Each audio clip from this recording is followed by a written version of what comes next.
I'm Ron Partlow, co-owner of West Coast Iron. We've been open for just over 4 years, going strong, other than being shut down.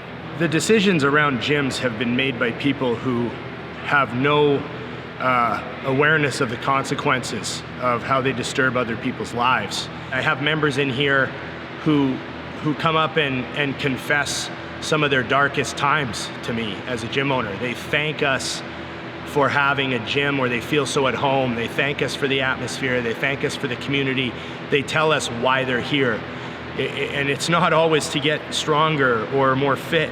Sometimes that's something they're doing because they know that it's the only positive outlet they can put their energy into to keep them away from their addiction or their mental health issue or whatever it is in their life that's really haunting them.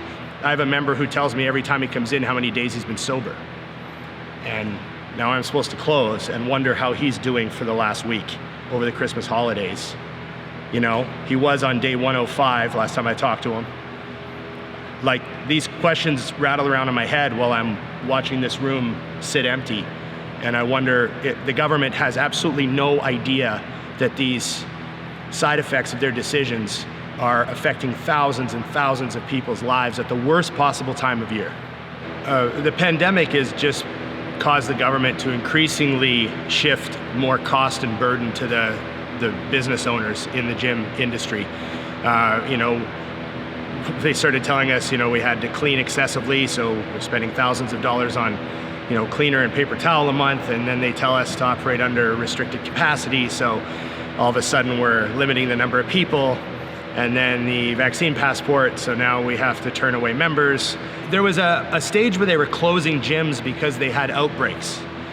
So if you had, I believe it was 2 or 3 cases of people training in your gym within the same 10-day period or something like that, they were declaring an outbreak and closing your business. And we went through that whole period without a single letter, single phone call, single email, nothing. We've proven ourselves to be safe. We have an almost 2-year track record of not being a problem. And all of a sudden they turn and do this. And it makes us feel betrayed. It makes us feel picked on, scapegoated. With no outbreaks here, I don't know what else I can say.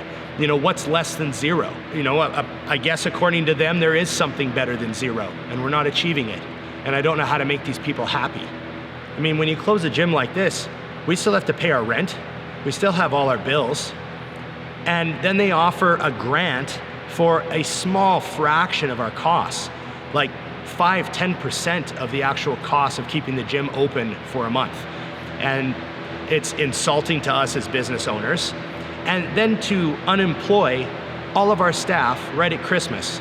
We have a bunch of full-time staff here and they offer them $300 a week. So it's insulting to the staff, every single person who works in every gym in BC, and it's insulting to the owners of these businesses. There's no informing the gyms, there's no email, there's no phone call. We literally just watch the news with everyone else and realize that they're closing gyms. And this is what boggles my mind. We promise if you do this, we can have our gyms. Okay, we promise if you do this one more thing, you can have our gyms. Okay, you all have to get vaccinated, and now you can train at the gym, but you have to be vaccinated. Oh, wait, we're gonna close the gyms now, even if you're vaccinated. And then they're changing things without showing us real data. And that's the number one problem that we have. If they had some data that showed that our gym was actually a problem, that would be a different story. But they can't present any of this. People who go to a gym, if you look at the stats, people who have a gym membership are hundreds of times less likely to wind up in the hospital. I've always believed that the government's main role is to protect all of our rights. And that's what I want my government to do, is make sure that we're all protected equally and all of our rights are protected. But in this situation, that's the exact opposite of what's happening. So I get really upset when I know that my government is failing at the number one thing I expect them to do. I just wish that they would take what I believe their actual role is, which is to inform us of real risk, inform us of real statistics and data so that we can make our own decisions. Things that you can do to help is we need to overload the government with freedom of information requests. All of the data that they're supposed to have, all of the information regarding the gym closure is available to the public, but you have to make a freedom of information request, an FOI. So if you go on the BC government website and you go to an FOI request page and you ask for the health minister and you say that you want all the emails, the data, the communications, the internal memos regarding the gym closures, they're required by law to provide that to you within 30 days. And we want them to get immensely overloaded with tens of thousands of requests because we want them to know how many people are upset about this. And we know that they have no real data to support this. It's all based on what they think has happened in other provinces and other places. They have no real data from here.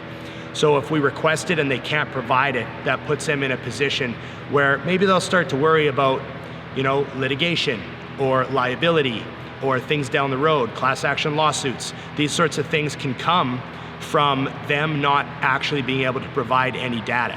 Another thing is you can send the same type of request to your health region. So if you're in Fraser Health, you can contact Fraser Health and ask them for the same information, Coastal Health, whatever region you're in, and overload your health department in your region with information requests for this data. This is one of the most important things you can do. They can't keep us closed forever. They can't close every business. We have to be able to assess risk for ourselves. I trust my own judgment in making those calls. And I just wish that I had a government that understood that.